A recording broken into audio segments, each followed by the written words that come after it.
guys! Welcome to my channel. Ngayon guys, ang video ko ngayon ay ang aming bahay. Yung old house namin na nabenta na namin guys. Itutur ko kayo sa aming old house. Nag-video ako before kami umalis sa bahay na yon. So, I will tour you guys just to show you. Hello guys. I'm here now in the front door. When you go in, that's our living room. We only have a simple house, simple life. That's our living room, guys. When you go in, living room there. And this is a formal dining room, but we use it as an office. This is a formal dining room, and we use it now as our office. That's it there. And then this is the living room. Living room. And that's the master bedroom over there. And this is our bedrooms. Here we open the light. Here. This is a extra bathroom here. Bathroom. Right here. Bathroom. Hello. And there's a 3-bedroom here. This is my son bedroom. And this is another bedroom here. Second bedroom. And the 3rd bedroom here. We have to open the light.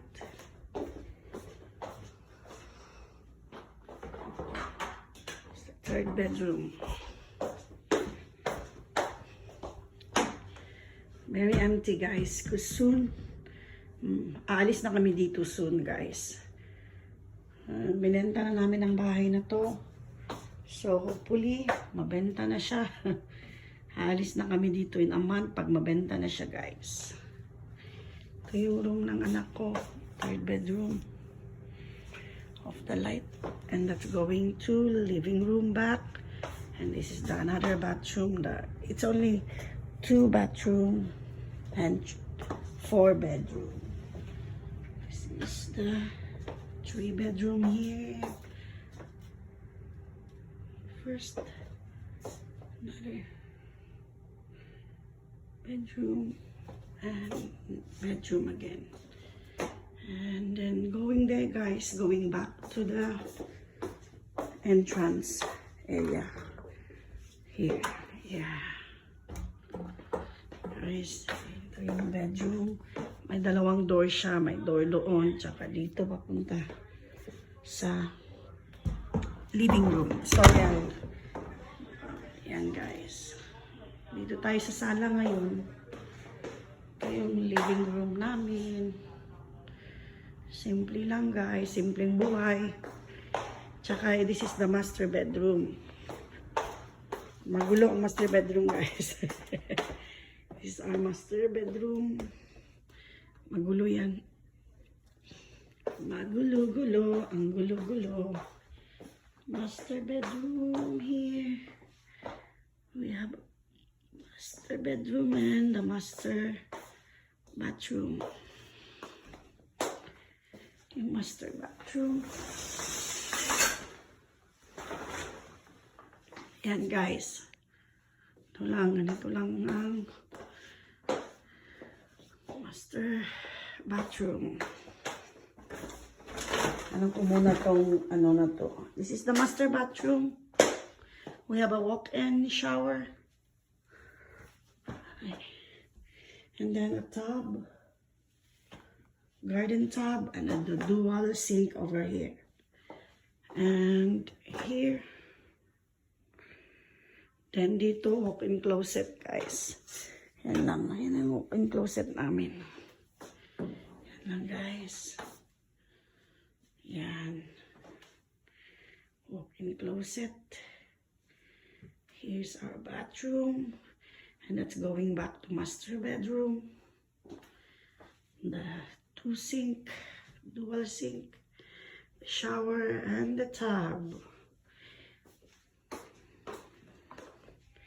Lalabas tayo ngayon guys sa master bedroom. Balik tayo sa aming dining room. Yan lang po. Simple lang po ang bahay namin guys dito sa US. Simple lang po. Tsaka we live here for 5 years. And now we decide to sell this house and get smaller house and smaller backyard too. So dito tayo guys sa sala and then doon guys papunta sa kusina. So ito yung kusina namin. Formal dining room. Ito yung ginagamit. Dito yung ano namin sa nook. Ito yung formal dining room namin. Yan guys. Yan lang maliit. Then ito yung kusina namin. Pasensya na po. Hindi masyadong malinis yan. Yan. Yung kusina namin. Yan. Then dyan pantry. May vlog ako about sa pantry din. Next time. Yan. Pantry namin. Tapos natin. Kusina. Kusina. Then this is it. Yan guys, kusina namin, sala. Then doon mga rooms doon na side guys. Then in this side, after the kitchen is our laundry room.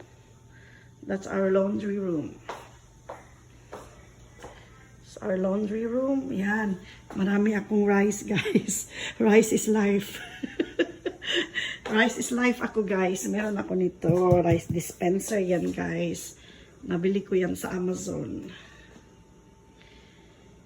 Yan.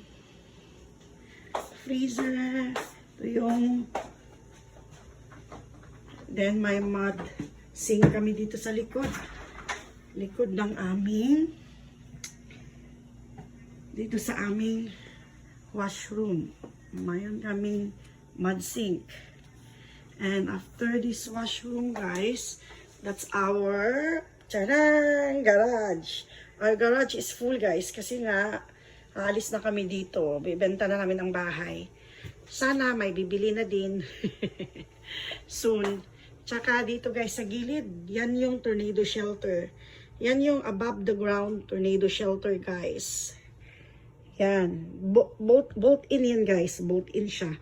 All the way. So, ito siya sa loob. Patingin ko sa inyo guys, pero walang ilaw. Yan guys, ang sa loob ng tornado shelter namin. May tub ako dyan, may ano ako dyan. I have a blanket there and a pillow. Just in case of emergency, I already have it inside our shelter. So yan guys, kasi dito sa amin guys, may tornado. Normal dito sa amin. Tornado alley kasi yung state namin guys.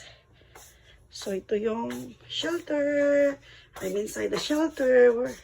Come in guys, come with me. And yan yung garage guys. Nandito ako sa tornado shelter sa loob guys. May upuan dyan. Tapos meron kaming food supply dito guys. Emergency food supply. Tapos may water dyan. May flashlight. May electric fan guys na battery operated. Yeah, yan po guys. Ano lang po yan. Preparation lang po. Tapos dito yung garage. Garage namin yan guys. Pag i-open natin yung garage, makikita natin yung driveway namin. Yan guys. Ang aming driveway. Labas tayo dyan. Driveway. So, from driveway, going inside the garage and laundry room. Close muna natin. Napasok ulit tayo sa loob.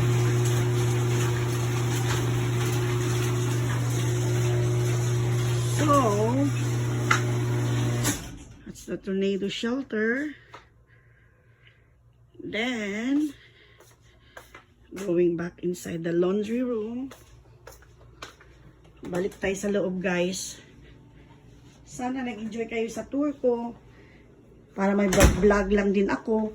At the same time, may mayroon po akong video sa bahay na to. Kasi nga, pag mabenta na to guys, I will miss this house. Meron akong video. Ito yung laundry room. Then, balik tayo sa kusina. Kusina. Then, sala. Yun lang guys. Sala, master bedroom doon, and 3 bedroom doon. Tsaka, dito sa right side is the office. What really guys, the formal dining room. We use it, my husband use it as an office. So, ito yung backyard namin. Yan, backyard namin yan guys, sa labas. Yan. Sa labas, ang ganda ng weather today guys. Namimiss ko itong bahay na to. But we have to sell it. That's life. Ilabas ko kayo guys sa backyard para makita nyo naman yung backyard namin. Hey, ang ganda ng weather today. Ito yung porch namin. Porch. Tsaka dyan ako nagluluto ng isda. Dito ako nagpiprito guys ng isda tsaka daing kasi mabaho sa loob. Dito kasi guys, pag nagluto kayo sa loob, nagprito kayo sa loob ng bahay ng isda tsaka daing, it takes 2 to 3 days before the smell went out. Takes a while guys. So, window namin na window sa kitchen. Ito yung mga tanim ko guys. Wala na sila guys. Magtanim naman ako ulit kasi nga spring na. Pero I don't know if makatanim ako this year. Ito yung backyard namin. This is our backyard. And soon we will leave this house. I will miss this house. And that's my son place it. And then that's our above the ground pool. That's a 1-year-old above the ground pool. It's only 1 year old guys. Bago pa po yan. Yan yung neighborhood namin sa likod. Mga kapitbahay namin eh. Lahat kami same guys. May malaki kaming backyard dito na neighborhood. We all have 1 acre. So kaya malayo kami guys. Hindi kami tabi-tabi na bahay. Kaya sa likod yun, may 1 acre din sila. Tapos ito yung above the ground pool namin. 27 foot above the ground pool. Ang saya. Gusto ko nang maligo guys. Hindi na kasi ngayon ang ganda ng weather. Pero ito, kailangan pang i-vacuum ang pool. Need pa siya i-vacuum guys. See guys, may doon. Kasi since winter, hindi na na-vacuum kasi ang ginaw. It's freezing cold here. Pag winter, so wala. Hindi siya nalinis guys. Hindi nalinis ang bottom niya. Kailangan na siyang i-vacuum na naman. Here. Kita niyo ba guys? Kasi hindi ko masyadong kita eh. Kasi dahil sa sun. And this is our backyard. Here, uy, may tubig. Hindi na ako makapunta dyan. Ito yun guys, sa likod ng bahay namin. Yan. Yan, likod ng bahay. Meron din kaming solar panel doon sa roof. Nilagay na. Sana nilagay na lang yun sa ground yung solar panel. Hindi na lang doon sa taas. But ayan guys. Yan po aming tahanan. Salamat sa nanonood. Salamat sa nanonood hanggang dulo. Sana nag-enjoy kayo. Ito yung normal, typical house sa US. Normal lang ito guys. Ito yung normal na bahay dito guys. And that's all for today guys. Hope nag-enjoy kayo. And at least na-load ko na din guys. Kasi nakuha ko ang video na to like almost a month na guys. So, I hope nag-enjoy kayo. And thanks for watching guys. Bye!